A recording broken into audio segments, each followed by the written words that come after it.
como eu dizia, para mim é muito especial ministrar sobre família. Família é uma coisa que sempre me tocou muito o coração, e eu lembro que mesmo quando eu ainda nem era casado, né, eu já falava muito com a Lu sobre a nossa família. Tanto que nós casamos, né, nós já estamos aí há um bom tempo casados, esse ano a gente faz 12 anos, né, e nós já temos 3 filhos, que você provavelmente conhece. Se você não conhece, é das crianças que você ouviu gritando hoje de manhã aqui. Elas são crianças muito queridas, mas requerem bastante atenção algumas vezes, né? Como toda criança. Mas é muito especial. E ter família é algo especial.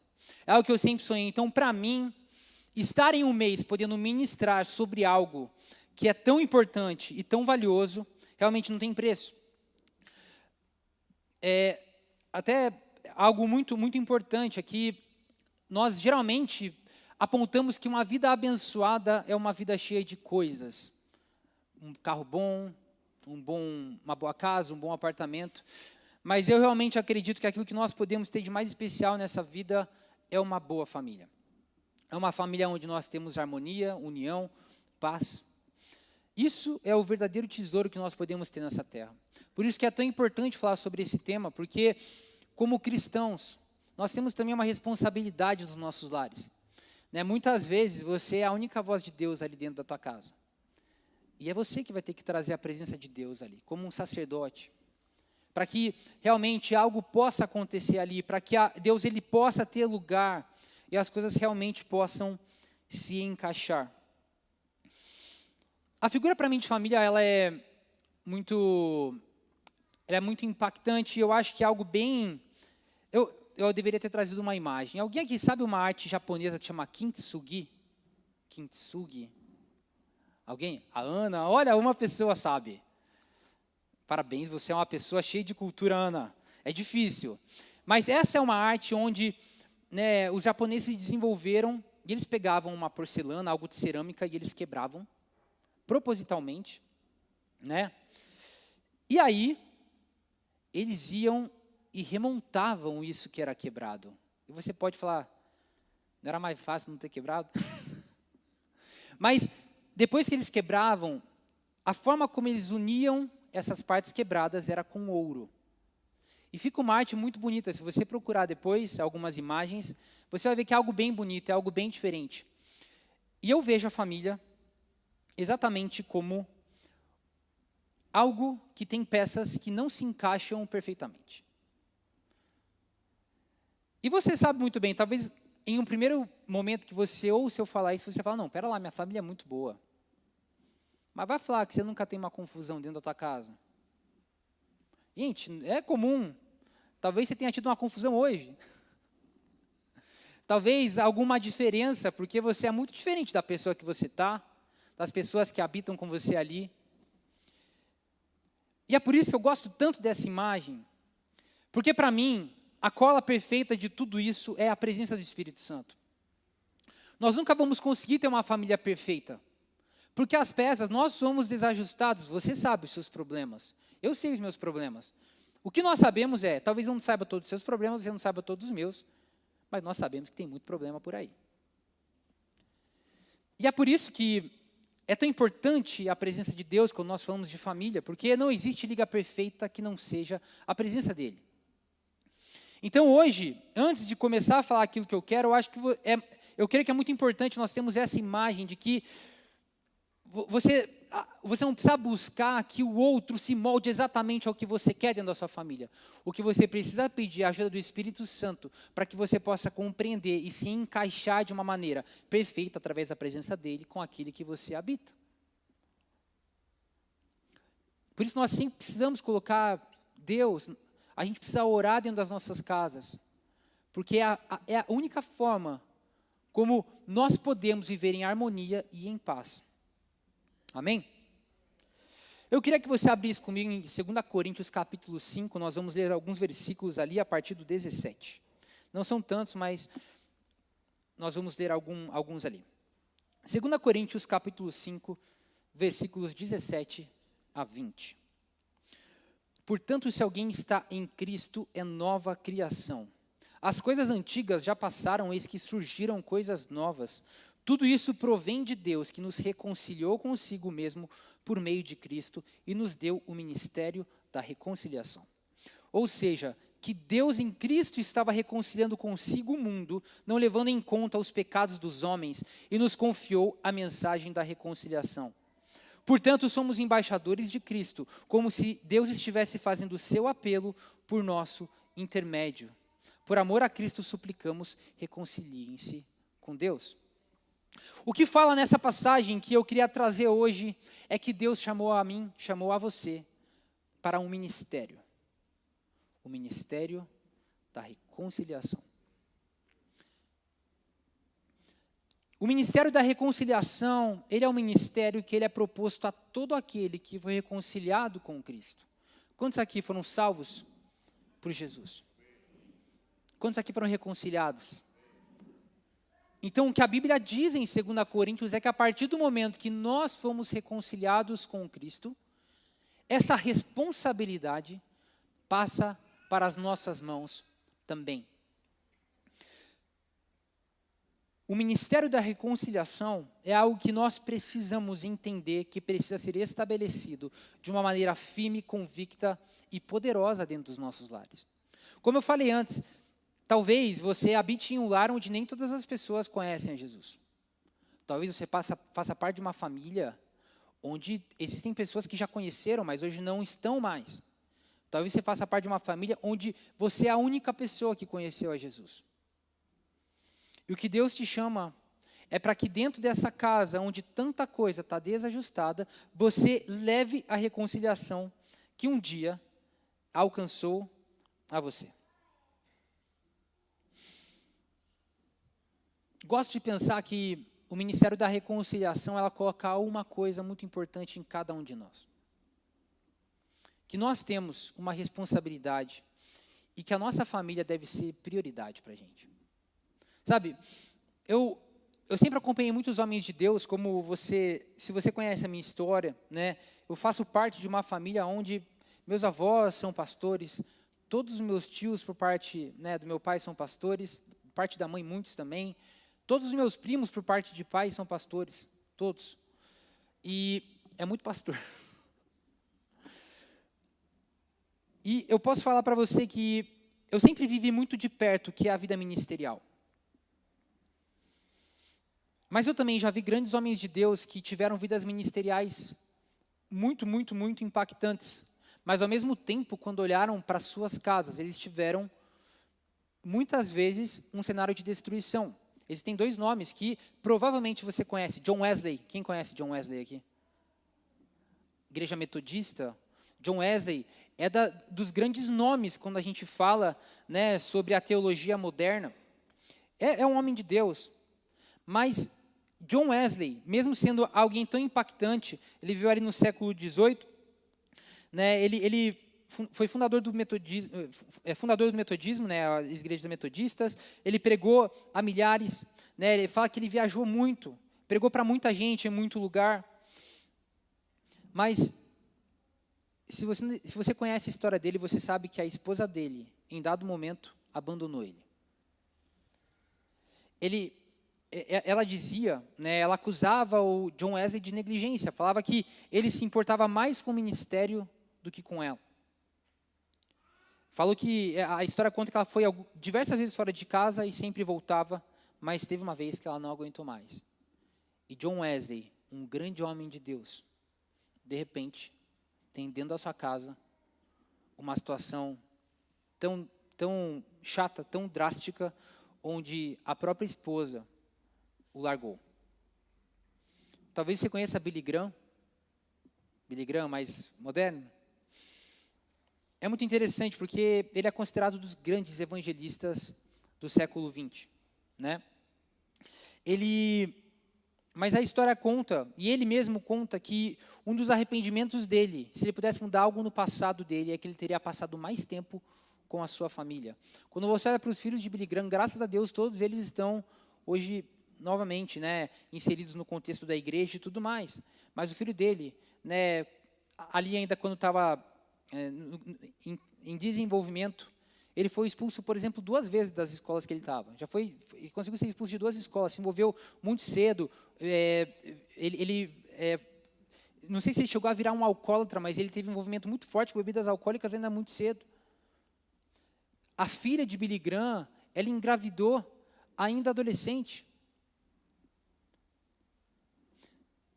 E, como eu falei, todos eles já voltaram para Deus nesse momento, mas olha só, grandes homens de Deus que tiveram situações tão complicadas dentro da sua própria casa. E por que isso aconteceu? Eu não falo só de pastores ou de grandes homens de Deus, mas eu quero dizer que quando nossa família não é priorizada, mesmo pelo que pareça a melhor razão do mundo, a destruição vai acontecer ali dentro. O diabo encontra oportunidade onde nós não inserimos a presença de Deus. Então, se você está aqui hoje, eu creio que Deus está te dando uma oportunidade de você olhar para a sua casa e você deixar que o Espírito Santo te mostre como você pode operar de uma forma a dar prioridade, sendo ali dentro um ministro da reconciliação. Eu acho interessante porque nesse papo, peguei 2 homens de Deus muito grandes e eles não tinham famílias que funcionaram de maneira perfeita. Por quê? Eles reconhecem que eles cometeram alguns erros ali dentro. Mas então vamos para a Bíblia, A Bíblia deve ser um livro cheio de famílias perfeitas. O que você diria para mim da família de Abraão? Recebeu uma promessa, a esposa não conseguia ter filhos. Abraão vai e tem um filho com uma escrava. De repente, é uma casa que vai ter ali filhos de mães diferentes. Casa complicada. Quando a gente vai para Noé, mesma coisa. Um filho que desrespeita o pai, que desonra ele, e é amaldiçoado pelo seu próprio pai. Família de Davi. Davi, homem segundo o coração de Deus. A espada não largou a casa de Davi. Filho matando outro filho. E assim foi. Até mesmo a família de Jesus teve seus problemas. A gente muitas vezes, a gente passa e a gente não percebe muito. Mas você já conseguiu imaginar? Porque a gente muitas vezes pensa que todo mundo era crente naquela época, Imagina uma mulher que não tinha casado ainda naquela época aparecer grávida no meio da sociedade. Você realmente acha que todo mundo entendia de maneira muito fácil? Olha, é o Messias que está aí. Essa gravidez foi espiritual e não carnal. Vocês realmente acham que isso acontecia? Você pode ter certeza que Maria, uma mulher abençoada, ela passou ali com a família dela, com José também. Imagina José. Como José seria chamado hoje se a mulher aparece grávida antes dele casar com ela? Vocês entendem que as famílias, e assim, a Bíblia é fantástica nesse ponto, porque a Bíblia ela não tenta expor a perfeição. Ela coloca as coisas da forma como elas são, para mostrar que eu e você, nós podemos olhar para esse livro e nós podemos realmente entender que famílias podem não ter nascido ou podem não ter tido uma origem, ou elas podem não ser aquilo que nós sonhávamos, mas nós sabemos que inserindo Deus no contexto e sendo ministros da reconciliação, o fim pode ser muito melhor do que o começo.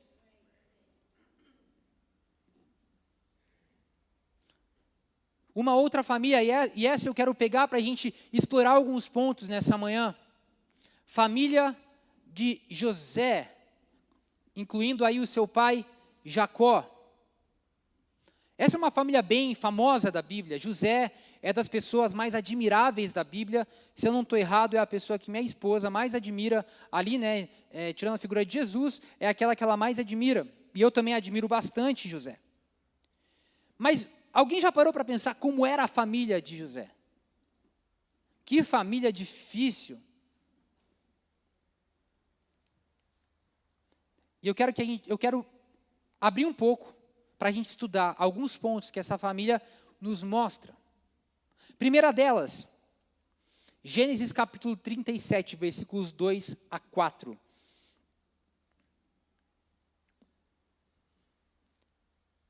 Esta é a história da família de Jacó. quando José tinha 17 anos, pastoreava os rebanhos com os seus irmãos. Ajudava os filhos de Bila, os filhos de Zilpa, mulheres de seu pai, e contava ao pai a má fama deles. Primeira coisa, José era um cara meio cagueta aí, né? E lidava com filhos de outras mães do mesmo pai, beleza? Ora, Israel, ou Jacó, né, gostava mais de José do que qualquer outro filho. Mais um aqui, favoritismo dentro de casa, pai que gosta mais de um do que do outro. Porque ele havia nascido na sua velhice, por isso mandou fazer para ele uma túnica longa. O filho que ganha presente bom e o filho que não ganha nada. O filho ganha um pirulito, outro está ganhando um carrinho de controle remoto. Quando seus irmãos viram que o pai gostava mais dele do que qualquer outro filho, odiaram-no e não conseguiam falar com ele amigavelmente. Claro que o ódio é consequência de algo anterior, mas uma casa onde você pode ter certeza que reinava a treta. Era um ambiente complicado. Você consegue entender que essa família era toda torta. E a primeira verdade que nós podemos aprender aqui é que famílias são imperfeitas. Todas. Pode ser um pouquinho menos imperfeita, mas vai ter alguma coisa ali dentro. Aqui não fala de todas, mas se você não sabe, Jacó teve filhos com 4 mulheres diferentes. Ele conseguiu criar rivalidades quase que não resolvíveis entre os seus filhos. O que fala também, né, que, como eu falei antes, José, né, ele era um cara que falava dos irmãos para o pai, ficava dedurando, tinha favoritismo. E a gente vê depois que isso ocasionou outras coisas. Aqui é o princípio da história. Mas se você conhece bem a história de José, você sabe o que aconteceu depois. Mas o primeiro ponto que eu queria muito falar é exatamente que famílias são imperfeitas. E elas carregam dentro de si muitos problemas, muitos defeitos. E coisas que naturalmente não são ajustáveis por si só. Romanos capítulo 3, versículo 23, um versículo muito importante, porque todos pecaram e destituídos estão da glória de Deus. Se todos nós nascemos em pecado, nós temos dentro de nós uma semente que sempre vai nos dar uma tendência a fazer aquilo que é errado. E por isso que é tão difícil lidar com pessoas, porque o pecado impera na vida da maioria das pessoas.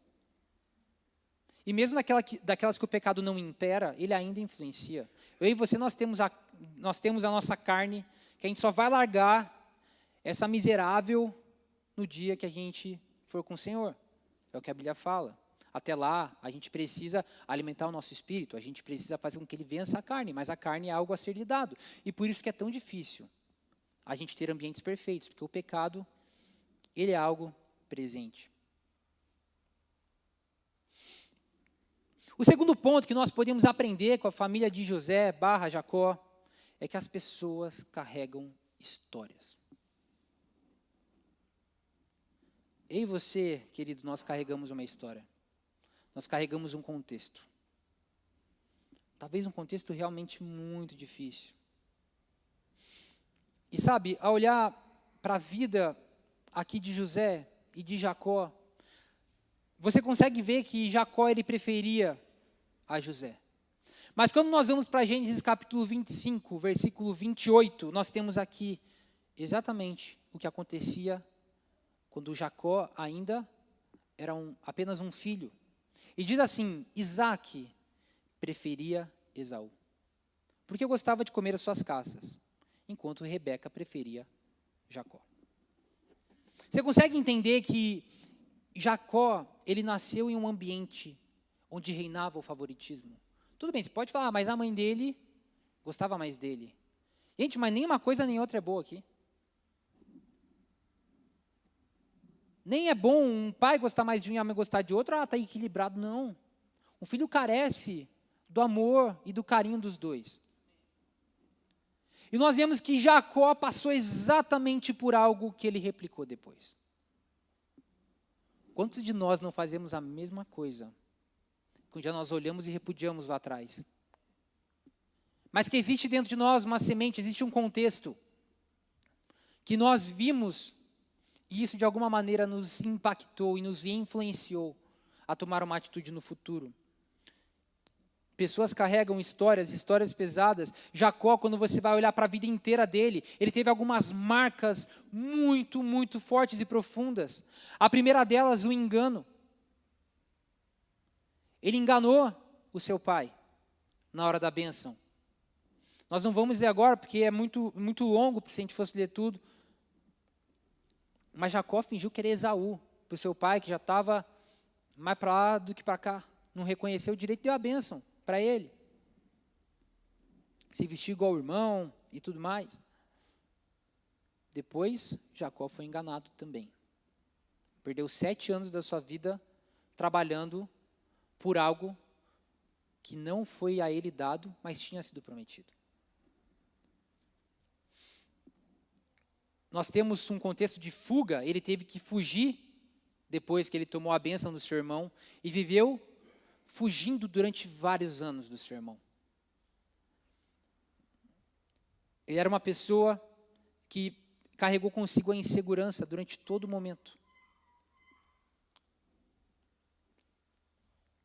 Ele criou sua família e seus filhos a partir de coisas que ele tinha passado, de feridas que estavam ali internas e que influenciaram toda a sua posteridade.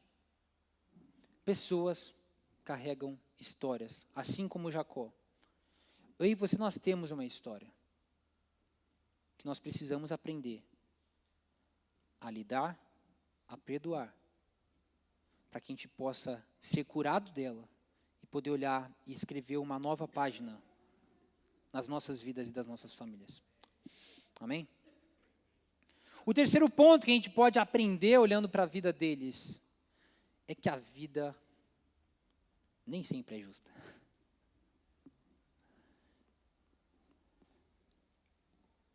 É complicado porque eu sei que você talvez tenha vindo para cá e você fala, Daniel, eu entendo o que você está falando, mas eu tenho 3 filhos para criar e eu acabei de ser demitido do meu trabalho.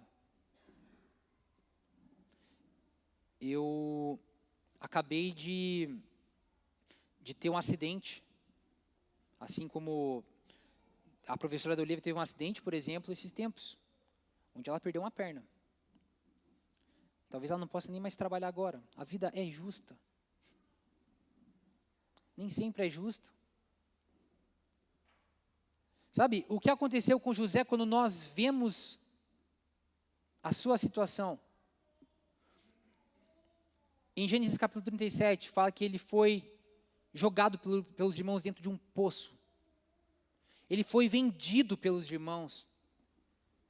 Os irmãos mentiram para o seu pai que ele tinha morrido, levaram a túnica dele, né, cheia de sangue, sangue de um animal, para falar que ele tinha sido morto. Mas José foi traído pelos seus irmãos. Mesmo com tudo aquilo. Você pode falar que é ruim ter irmão dedo duro ou mimado. Mas não é compatível essa pessoa ser jogada em um poço, ser vendida, dada como morto, para viver como escravo a vida inteira. Ah, mas Deus estava com ele. Estava. E aí, Gênesis 39, quem compra José? Potifar. E fala que Deus estava com José. E José é um cara excelente, fazia tudo muito bem. E aí, de repente, a esposa de Potifar, que você imagina, Potifar ele era alguém de um cargo altíssimo no Egito, uma pessoa que poderia ter qualquer tipo de mulher, e a mulher de Potifar começa a dar em cima de José. E ela ficou desesperada, porque José nunca fazia nada e nem queria nada, até que um dia ela puxou José, vem para cá. E José tomou a atitude correta, Porque ele poderia talvez ter ficado e talvez Potifar nunca descobrisse o que ia acontecer ali. Mas ele resolveu sair. Ele resolveu dar no pé. E aí você fala, então Deus o abençoou esse cabra macho. Porque tomou a decisão correta. O que aconteceu com José quando ele fez isso? Foi lançado na prisão. Mas estou fazendo tudo certo, estou buscando a presença de Deus. Estou orando, estou jejuando. Mas de repente tudo degringola na minha vida. Eu não tenho todos os porquês ou todas as respostas. O que eu sei é que eu posso olhar para a palavra de Deus e eu vejo que muitas coisas acontecem em momentos que são totalmente inesperados na nossa vida. Enquanto nós vivemos nessa terra, onde, por causa do pecado de Adão, nós temos consequências até hoje, as coisas ruins vão continuar acontecendo. Em momentos que a gente espera, em momentos que a gente não espera. Deus nunca prometeu que você não passaria por situações difíceis. Ele sim prometeu estar com você, enquanto você passa. O que fala Salmos 23, tão famoso que todo mundo conhece? Ainda que eu ande pelo vale da sombra da morte, não temerei, pois tu estás comigo. Mas se tu estás comigo, por que você não me fez desviar do vale da morte? Não sei.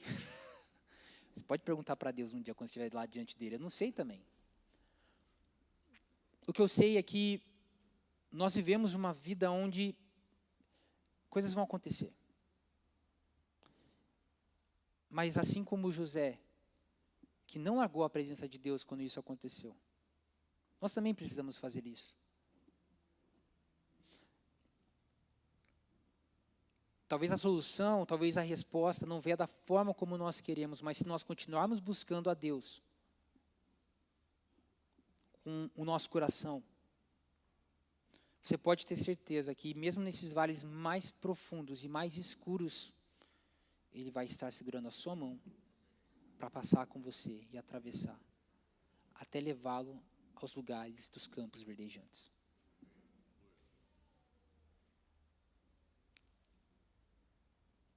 Eu nem vou citar aqui depois, que José revelou o sonho do outro amigo lá, que esqueceu de falar para ele, falou dele para o faraó depois, para que se lembrasse dele.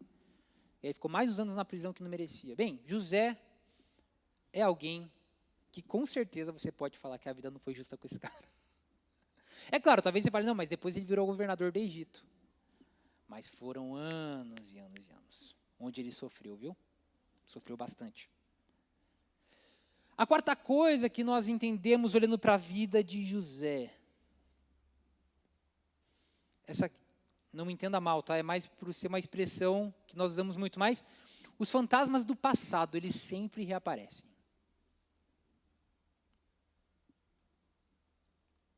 Quando estava tudo bem na vida de José, o cara saiu do outro lado, virou governador do Egito, está bem. Quem aparece na frente dele? Os caras que lá atrás jogaram ele no poço. Essa é a hora, hein? Já imaginou? Quantos de nós aqui, os caras que colocaram ele na prisão aparecem diante dele se humilhando? Eu acho que pelo menos um tapa na orelha deles eu dava. Mas esses caras apareceram diante dele. Eles apareceram diante de José. E você consegue entender o quão difícil deve ter sido para ele aquilo ali? Porque ele estava diante daqueles que o subjugaram e fizeram que ele passasse literalmente todas as dificuldades que ele tinha na vida. O pai que ele amava, ele nem sabia se estava vivo mais. Talvez ele tenha sido privado aqui nesse momento, que ele não sabia, de ter visto o pai dele pela vida inteira. José virou escravo. Escravo naquela época comia mal, não dormia, era punido, era açoitado. O contexto de José aqui foi extremamente difícil. Quando tudo se resolve, que através da presença de Deus, ele é lembrado, começa a realmente a retornar a um posto de eminência e, de repente, ele se torna governador da nação mais poderosa naquele tempo. Foi um caminho muito duro. E que talvez ele estava bem resolvido até lá. Não, Deus, beleza, eu perdoei eles. Mas eles aparecem na frente dele. E é muito difícil a gente pensar em como seria isso com a gente. Porque se José não tivesse sido tratado até esse momento, ele com certeza iria tomar uma atitude vingativa. Não é difícil a gente pensar isso. Você concorda comigo? É o óbvio. Muito difícil a gente dar o outro lado da nossa face. Quando a gente está numa posição que a gente pode dar. Eu digo, dar o supapo no outro. Mas ele ficou diante do seu maior desafio, se vingar ou perdoar. Mas José, ele entendia que Deus não o chamou para se vingar, mas o chamou para ser um ministro da reconciliação.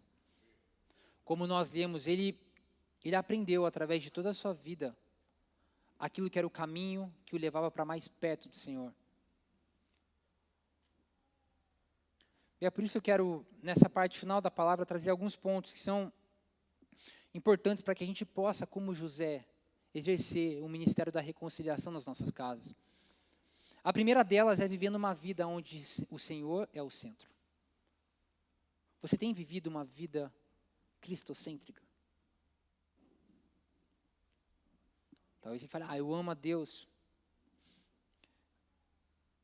Qual foi a última vez que você pegou a Bíblia para ler um capítulo? Para se dedicar em um momento devocional? Para orar? Às vezes nem orar, que é um negócio que não requer esforço. A gente olha para trás e a gente fala, caramba. Você pega o seu tempo de tela da semana, não dá o seu tempo de oração do ano inteiro. Uma vida cristocêntrica é onde nós colocamos o Senhor no centro de tudo. Não como, meu pai até comentou na semana passada, não é deixar uma Bíblia aberta no Salmo 91 na tua casa. A vida cristocêntrica é uma vida onde nosso coração tem Cristo como centro. O lugar mais especial e mais importante é dele. Quando nós lemos a vida de José capítulo 39, versículos 1 a 4, José havia sido levado para o Egito, onde o egípcio Potifar, oficial do faraó e capitão da guarda, comprou dos ismaelitas que o tinham levado para lá. E versículo 2 diz, o Senhor estava com José, de modo que este prosperou e passou a morar na casa do seu senhor egípcio. E aí fala que a presença de Deus era tão visível, que no versículo 3 fala, quando este, Potifar, percebeu que o Senhor estava com ele e o fazia prosperar em tudo que realizava, agradou-se de José e tornou administrador de seus bens. Então a presença de Deus na vida de José era tão forte e tão visível, a ponto de outros olharem e observarem isso e reconhecerem isso. E aí é o segundo desafio da vida cristocêntrica, porque talvez você fale, não, eu sou alguém que, você falou de ler a Bíblia, eu tento lá ler um pouco, oro, mas o quanto sua vida é cristocêntrica a ponto de que outros possam olhar para você e ver Deus na sua vida? Será que alguém já virou para você e falou, nossa, hoje conversando com você eu senti algo diferente? Sabe, senti como se eu tivesse esperança para aquilo que eu estou passando, sinto como se eu tivesse paz perante a essa dificuldade que eu estou tendo. Quantas vezes a gente já escutou coisas assim? Porque José era alguém que não apenas tinha Cristo no centro, como a presença era tão forte que outros percebiam. O Senhor está à porta, sabe? Se você vem aqui e você fala, não, eu não tenho uma vida cristocêntrica ainda, mas eu quero. Apocalipse capítulo 3, versículo 20, eis que estou à porta e bato. Se alguém ouvir a minha voz e abrir a porta, então eu entrarei em sua casa e cearei com ele.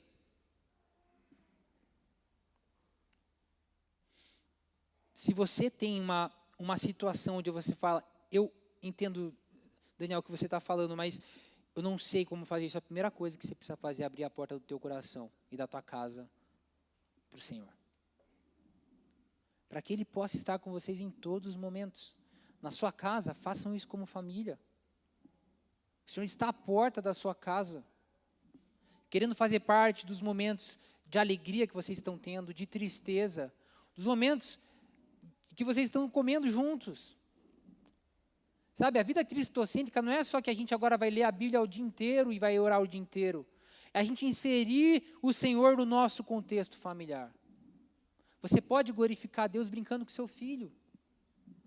Você pode glorificar Deus servindo a sua esposa. Nós podemos glorificar a Deus de diferentes formas, fazendo aquilo que Ele nos chamou a fazer.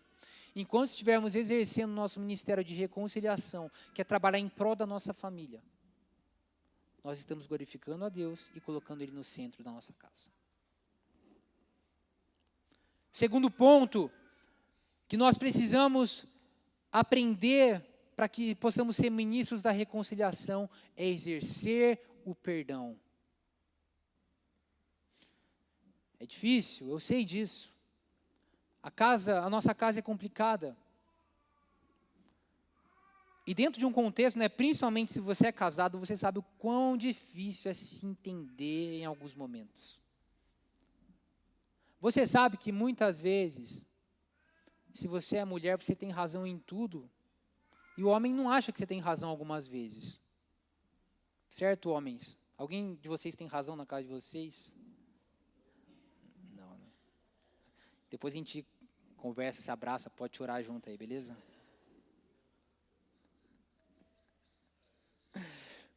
Mas é difícil algumas vezes, você vai estar na tua casa e não foi, ou na sua leitura não foi você que fez aquilo que é ruim.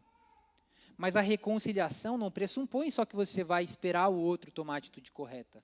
Ser um ministro da reconciliação, ele pressupõe que você será aquele que vai lutar pela reconciliação. Ah, mas é uma posição muito humilhante, eu não errei e vou ter que acertar as coisas. Não vou nem te falar quem que se humilhou nessa terra, em todas as coisas. Sofreu coisas que nem eram dele.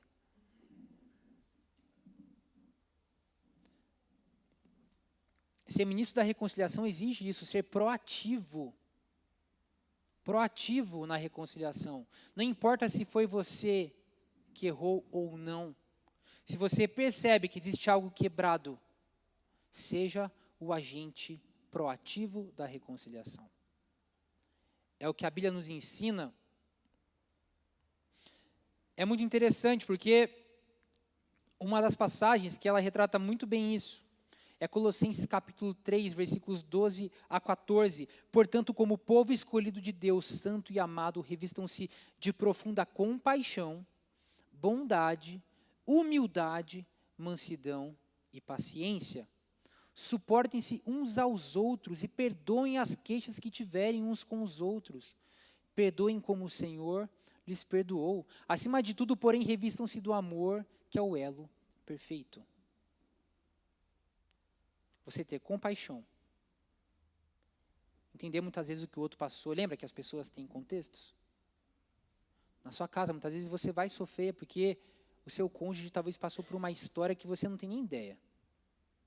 Você precisa olhar com amor para isso. Talvez você vai precisar ser bondoso em um ambiente que está hostil ali. Você vai precisar promover a humildade, que é o que fala no versículo 12. Vai precisar ser manso e paciente. Mais paciente do que você já tem que ser algumas vezes com o seu cônjuge. Mas quando nós falamos de suportar uns aos outros, no versículo 13, a gente tem que passar pelo 12 antes, para saber que tudo isso é importante. E praticando essas coisas que nós suportamos uns aos outros. Você não suporta só o seu esposo, sua esposa, quando você escuta os problemas dele. É quando você age. É quando você é bondoso, é quando você é humilde. É quando você tem compaixão e você demonstra isso. é quando você é manso, mesmo depois que ele passou um dia difícil. É você ser paciente.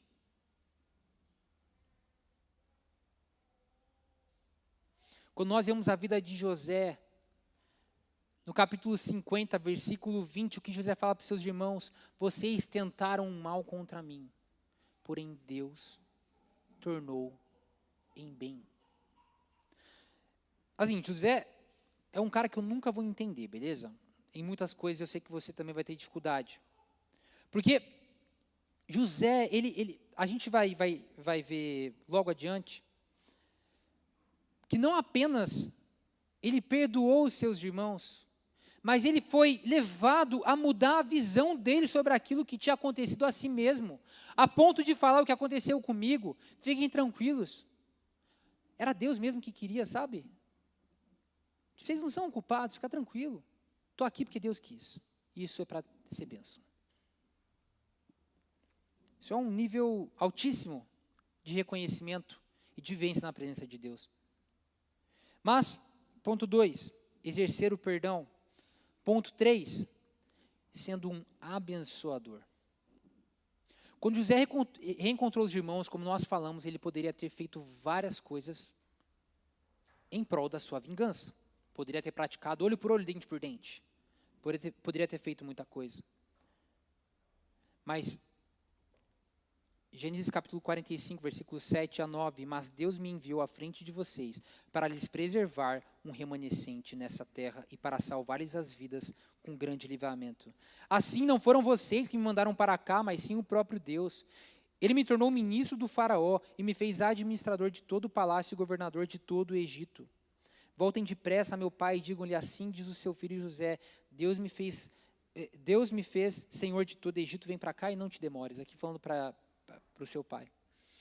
Mas olha só, ele falar a ponto de poder fazer algo de vingança contra seus irmãos, ele fala: não foram vocês que mandaram para cá, foi Deus que fez isso.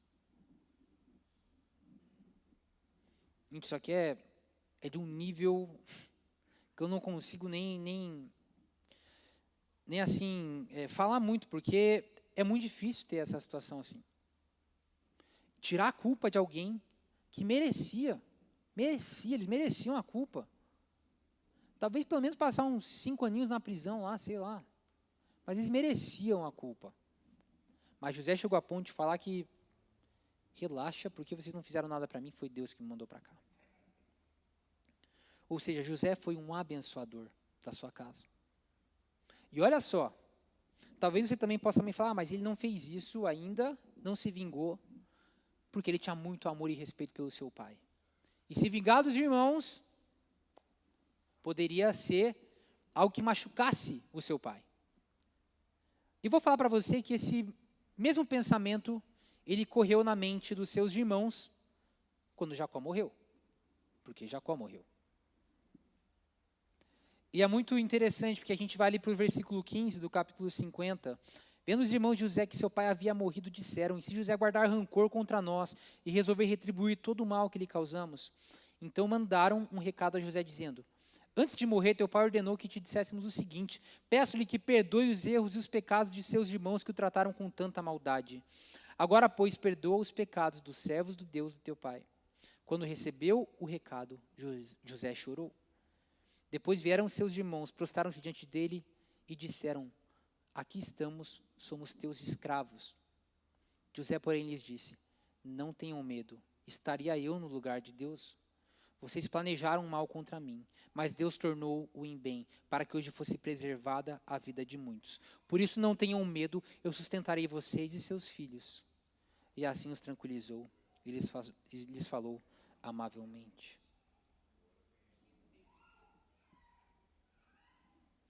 E último ponto.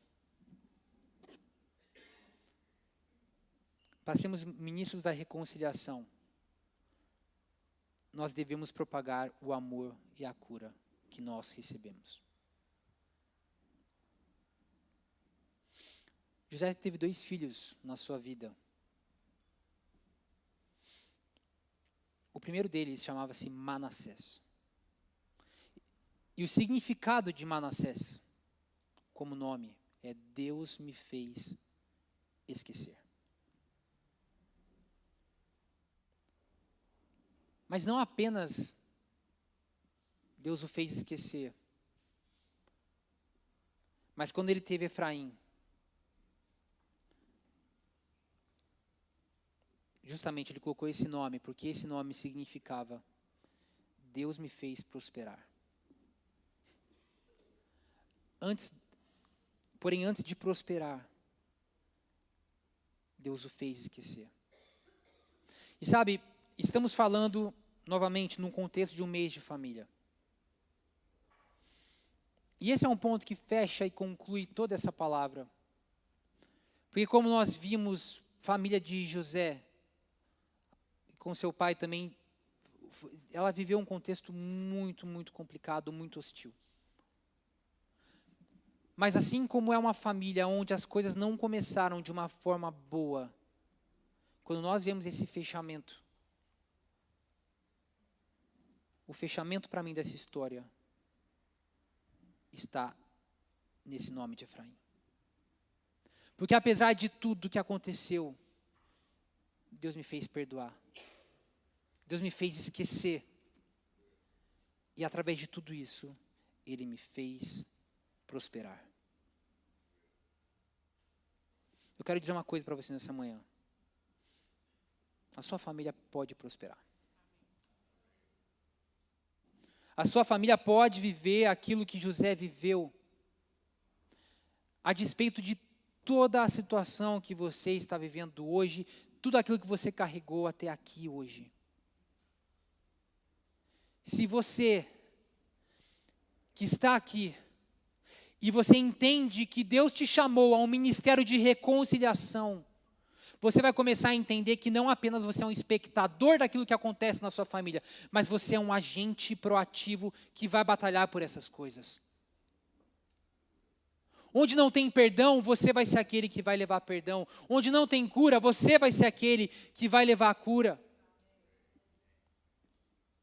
Onde precisa-se de compaixão, porque pessoas têm histórias, você vai ser aquele que vai demonstrar compaixão. Você é aquele que vai ceder quando muitos não cederiam. Você é aquele que vai perdoar quando muitos não perdoariam. Você é aquele que vai dar o passo quando muitas vezes o que você deveria fazer era simplesmente se vingar. Hoje Deus tira do teu coração qualquer espírito de vingança, de dor. E eu declaro que a cura do Senhor vai estar sobre a casa de cada um de vocês. A partir do compromisso de ser um ministro da reconciliação. Amém? Queria convidar a igreja a ficar de pé comigo.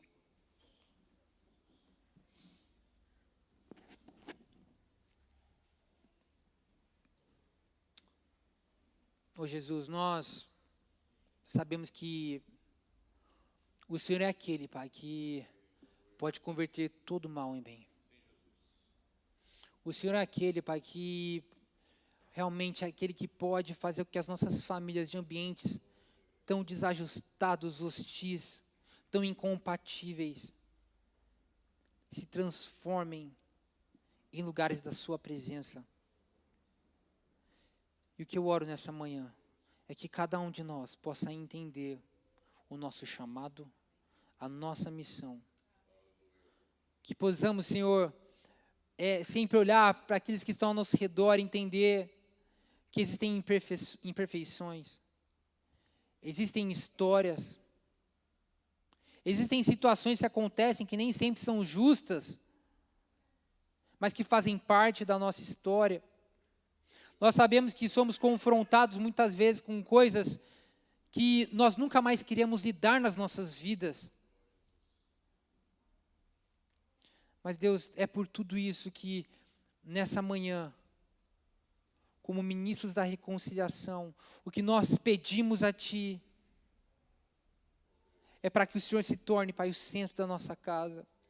É para que, Senhor, o perdão possa imperar nos nossos lares, para que nós possamos nos tornar abençoadores, mesmo em contextos tão difíceis, Pai, e que nós possamos propagar o amor que recebemos de Ti e a cura a todos aqueles que estão conosco. Eu oro, Deus, que o Senhor possa abençoar-nos, Pai, nessa manhã, no nome de Jesus. Amém?